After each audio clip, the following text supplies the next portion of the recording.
Gözlerinde açılır bu milletin seheri, senin adınla bağlı bu halkın her zaferi.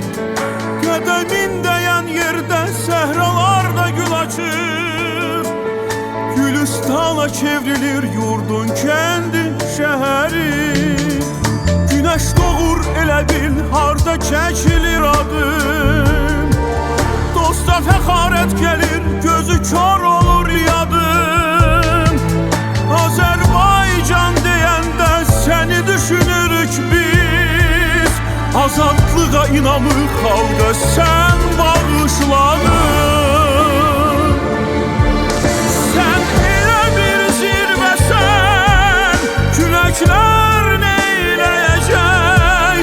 Dünənim bugünüm sən, seninledir gelecek. Ne kadar Azerbaycan, ne kadar bu millet var, Heydər halkım diyecek, halk Heydər söyleyecek. Heydər halkım diyecek, halk Heydər söyleyecek.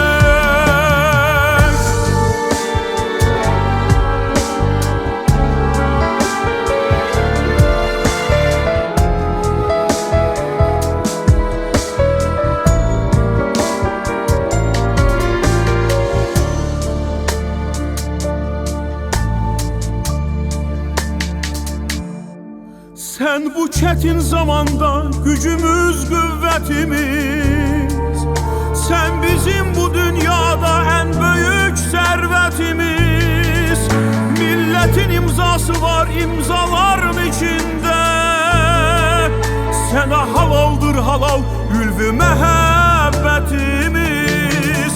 Sen bu çetin zamanda gücümüz, kuvvetimiz, sen bizim bu dünyada en büyük servetimiz.